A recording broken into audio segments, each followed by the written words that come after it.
Good morning students. अब तक हमने नेचुरल एनवायरनमेंट के बारे में पढ़ा, जिसमें हमने पढ़ा कि जो बायोटिक और एबायोटिक फैक्टर्स होते हैं वो मिलके क्या बनाते हैं, नेचुरल एनवायरनमेंट को बनाते हैं। अब हमने आगे पढ़ना है कि लिथोस्फेयर, हाइड्रोस्फेयर, एटमॉस्फेयर, बायोस्फेयर क्या होता है, ठीक है, और इनमें किसकी क्या इंपॉर्टेंस होती है, ठीक है।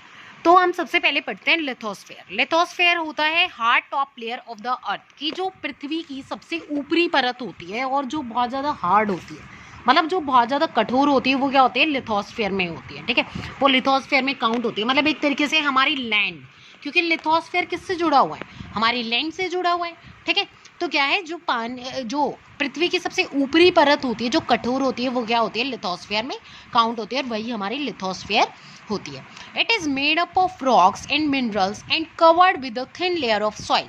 यह क्या होती है, बहुत सारे पत्थरों से और मिनरल्स से मिलकर बनी होती है, साथ में यह मिट्टी की पतली सी परत से क्या होती है, ढकी होती है। Irregular surface with various landform, example mountains, plateaus, valleys etcetera. इसके अलावा इसकी जो सतह होती है, इसकी जो सरफेस होती है, वो इरेगुलर होती है, मतलब एक जैसी इक्वल नहीं होती, बल्कि थोड़ी उबड़ खाबड़ होती है। और यहाँ पे बहुत सारे अलग अलग लैंडफॉर्म से मिलकर ये बनती है, जैसे पहाड़ हो गए, प्लेट्यूज पठार हो गए, वैलीज हो गई, घाटियाँ हो गई, तो उनसे मिलकर क्या होती है, इसकी सरफेस बनती है। It provides forest, grassland for grazing, land for agriculture and human settlement। इसके अलावा क्या करते हैं, जितने भी फॉरेस्ट होते हैं वो हमें प्रोवाइड करती है, साथ में हमें अपने पशुओं को चराने के लिए जो जगह होती है, घास के मैदान होते हैं, वो ये प्रोवाइड करते हैं लिथोस्फेयर। साथ में जो जमीन होती है खेती के लिए, वो ये प्रोवाइड करते हैं, साथ में ह्यूमन के रहने के लिए जगह भी प्रदान करती है, जहाँ पे वो अपना घर बना सकता है। तो लिथोस्फेयर की मेनली ये 4 पॉइंट थे जो आपको ध्यान में रखने हैं। इसके बाद आता है आपका हाइड्रोस्फेयर। हाइड्रोस्फेयर को हम जलमंडल बोलते हैं। तो इसमें the domain of water is referred to as hydrosphere, कि पानी का वो क्षेत्र जो क्या होता है, पानी से ही, मतलब वहाँ पे हमेशा क्या होता है, पानी जिस क्षेत्र में ज़्यादा पाया जाता है वो क्या होता है, हाइड्रोस्फेयर होता है, ठीक है। इसमें मेनली ओशियंस हो गए, रिवर्स हो गए, इनको शामिल किया जाता है, महासागर हो गई, नदियाँ हो गई, झीलें हो गई, उन सबको क्या होता है, हाइड्रोस्फेयर के अंदर ही शामिल किया जाता है। It comprises various sources of water. इसके अंदर बहुत सारे पानी के अलग अलग स्रोतों को शामिल किया जाता है, and different type of water bodies, जैसे हमारी नदियाँ हो गई, झीलें हो गई, झरने हो गए, या फिर समुद्र हो गया, या फिर महासागर हो गए, इन सबको क्या होता है, इसके अंदर शामिल किया जाता है। और ये जितने भी लिविंग ऑर्गेनिजम्स होते हैं, उनके जीवन के लिए, उनके जीने के लिए बहुत ज़्यादा ज़रूरी होते हैं। Next is atmosphere. The atmosphere is the thin layer of air that surround the earth. कि एटमॉस्फेयर क्या होता है, कि हवा की एक पतली सी परत होती है, जो क्या होती है, पृथ्वी को चारों तरफ से घेरे रहती है, वो क्या बनाती है, एटमॉस्फेयर को बनाती है।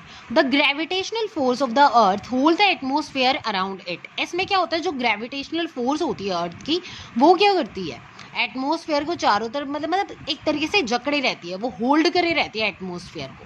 और protect from the harmful rays and heat of the sun. ये क्या करती है कि जितनी भी हार्मफुल, नुकसानदायक जो किरणें होती हैं सूरज की, या फिर बाकी कुछ अल्ट्रावायलेट रेडिएशंस वगैरह हुई, उनसे क्या होती है, हमें बचाए रखती है। It consist of A number of gases. इसके अंदर बहुत सारी गैसेस को शामिल किया जाता है, डस्ट को शामिल किया जाता है, साथ में वाटर वेपर को भी शामिल किया जाता है। इसमें नंबर ऑफ गैसेस जैसे नाइट्रोजन हो गई, ठीक है, ऑक्सीजन हो गई, आर्गन हो गई, उन सबको शामिल किया जाता है। Changes in atmosphere produces changes in weather climate. कि जब भी एटमॉस्फेयर में हमें कोई चेंज देखने को मिलता है, तो उसकी वजह से क्या होता है, हमारा जो जलवायु होती है या फिर मौसम होता है, उसमें भी हमें चेंज देखने को मिलता है। नेक्स्ट इज बायोस्फीयर, जैव मंडल। Biosphere plant and animal kingdom together make biosphere. की जो प्लांट्स हो गए, एनिमल्स हो गए, किस में काउंट होते हैं, हमारी लिविंग थिंग्स में काउंट होते हैं, लिविंग ऑर्गेनिजम्स में ही काउंट होते हैं। तो जो प्लांट और एनिमल किंगडम मिलके क्या बनाते हैं, एक बायोस्फीयर, एक जैव मंडल का निर्माण करते हैं, जिसके अंदर it is a narrow zone, जिसमें क्या होता है, ये बहुत ही पतला जोन होता है, वे जहाँ पे हवा हो गई, ठीक है, जमीन हो गई और पानी हो गया, क्या होते हैं, एक दूसरे को सपोर्ट करते हैं, एक दूसरे के साथ इंटरेक्शन करते हैं, और मिलके क्या करते हैं, एक अच्छी लाइफ बनाते हैं, या फिर एक अच्छी लाइफ को एक सपोर्ट प्रदान करते हैं। इस पॉइंट को हम एक एग्जाम्पल की डायग्राम की हेल्प से भी समझ सकते हैं, कि एक तरीके से ये हो गया एटमॉस्फेयर। ये सर्कल मैंने एटमॉस्फेयर के लिए बनाया, ये वाला मैंने लिथोस्फेयर के लिए बनाया, और ये वाला मैंने हाइड्रोस्फेयर के लिए बनाया। यहाँ पे एटमॉस्फेयर किससे रिलेटेड है, हवा से, लिथोस्फेयर लैंड से, एंड हाइड्रोस्फेयर वाटर से, ठीक है। तो ये तीनों जहाँ पे मिल रहे हैं, यहाँ पे मिल रहे हैं तीनों, ये वाला भी, ये वाला भी और ये वाला भी, तो यहाँ पे मिल रहे हैं। तो ये इसको हम क्या करेंगे, जो ये वाला पार्ट है जहाँ पे तीनों आगे मिल रहे हैं, तीनों आपस में क्या कर रहे हैं, इंट्रैक्शन कर रहे हैं, ठीक है। अब ये वाला पार्ट हमारा क्या हो जाएगा, बायोस्फीयर। क्या हो जाएगा हमारा, बायोस्फीयर, ठीक है।